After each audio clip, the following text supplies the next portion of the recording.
Section 1. Dogmatic Philosophizing. Some readers speak of the rules of logic that have been constructed by philosophers as if they are unquestionable laws of reason, as if they are above and beyond the reach of criticism. It is as if these readers have learnt nothing at all, as if the most important part of philosophy is not the revolt against dogma. Has this most fundamental message passed over the reader's head? Section 2. The myth of religious humility. Religious humility is as absurd as an idea as it is pervasive as a myth. Where is the humility in believing that you are loved and supported by the most powerful being in existence? If humility and the belief that one has the backing of the most powerful being in the universe are compatible, then the word humility is without meaning. Humble is not the word that comes to mind when trying to find a descriptor for one who claims to be loved and backed by the divine. One word does come to mind. That word is arrogance, and you will never guess what its antonym is. Religious humility is very often the purest form of oxymoron. Section 3. Equality and inequality among theories. Theories are tools for understanding and making sense of things. Theories emphasize certain factors and posit certain ideas to explain things. Some allege that all theories are equal. A great many people imply such things. A great many people are wrong. Some theories are superior to others.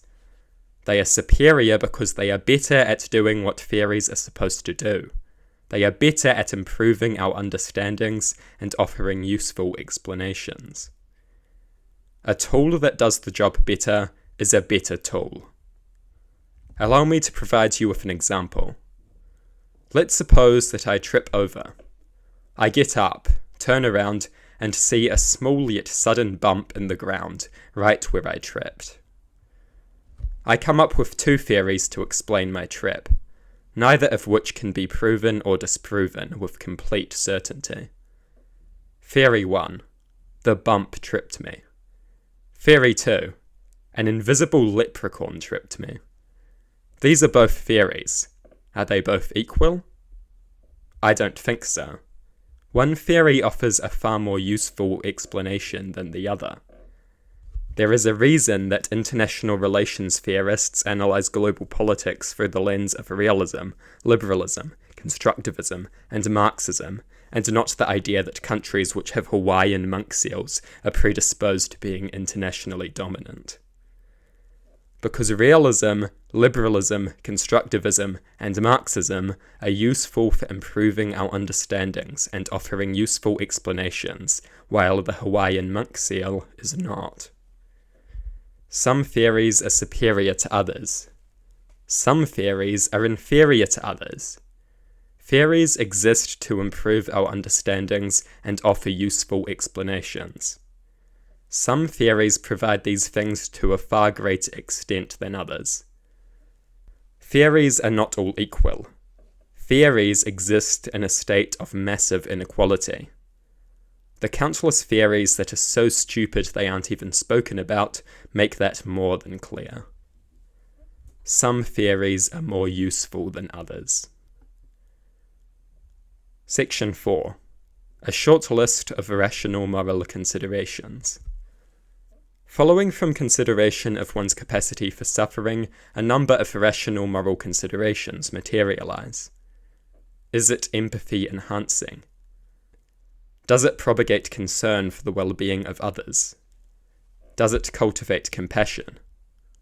What does it normalize? What precedent does it establish? Does it corrode empathy and compassion? Does it undermine concern for the well-being of others? Does it usher in a more or less desirable society? From these irrational moral considerations, moral obligations and imperatives so easily emerge. Section 5. The family-owned business. Why is the idea of a family-owned business so adored? As if monarchy is so much better than typical autocracy. Yet this is what these miniature monarchs imply when they so eagerly brag about the fact that their form of autocracy is even more nepotistic and hereditary than the standard dictatorship. They feel pride when they should feel embarrassment. Section 6. Moral reasoning. One needs a good reason for calling something immoral. Moral claims that are not founded on good reasoning make a mockery of morality. Through absurdity and idiocy, they make morality a joke, a caricature of itself. They undermine the seriousness of the moral claim. They undermine the very notion of distinguishing between good and evil. They undermine an incredibly valuable tool of the rational actor. They are themselves morally detestable. Section 7. Empathy and Egoism. Egoism puts rational self-interest at the core of morality. Very often it is assumed that empathy and compassion are enemies of egoism. This could not be further from the truth. The basis of rational self-interest is the consideration of one's capacity for suffering. Is propagating empathy and cultivating compassion not a highly rational activity for one who can suffer to engage in? Following from consideration of one's capacity for suffering, what is rational if not this? And what is irrational if not the corrosion of these incredibly valuable things? The propagation of empathy and cultivation of compassion is in the self-interest of those who can suffer.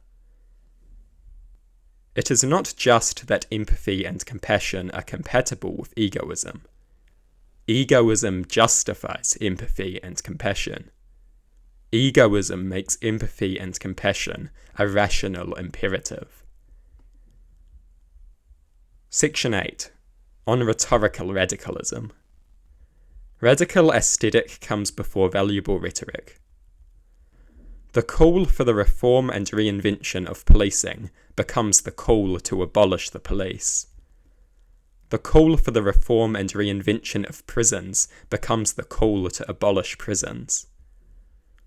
The call for the reform and reinvention of government becomes the call to abolish government. Great ideas become stupid ones. The most defensible position becomes the most indefensible one. A grotesque mask descends and covers a beautiful face. Advocacy becomes idiocy.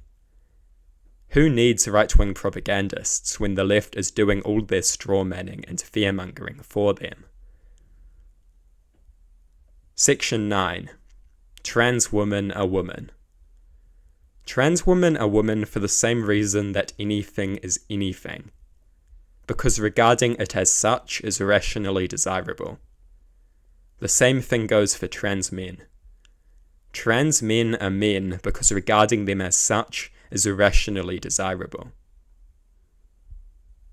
Section 10. Utilitarianism and Reality. Sometimes people will claim that instead of fixating on morality, we should simply do what is best for society and human well-being. As if this is not itself a moral claim. This sentiment is an expression of utilitarianism, which is itself a moral system. This confused notion represents one of a number of common misunderstandings of morality. Another common one is the idea that morality is a right-wing concern. Morality simply concerns the distinction between right and wrong, and claims about what people should do and shouldn't do. It isn't right-wing, and it isn't some outdated old traditionalist idea. Everyone makes moral claims all the time. Moral claims can be massively valuable to the rational actor. Many oblivious people have internalized utilitarianism to such an extent that they regard it not as a philosophical system, but a component of reality itself. This isn't exclusively true of utilitarianism either. The same thing can be said about various components of Christian ethics, probably to an even greater extent. In common perception, ideas sometimes move beyond philosophy. They lose their status as ideas and begin to be regarded as reality itself, and so dogmatism is born. This occurs to the point that ceasing to be consistent with these ideas is regarded as a revolt against reality itself. These ideas move beyond question. The moral claim ceases to be regarded as a philosophical claim and comes to be regarded as a piece of reality itself. And I mean that in the truest sense.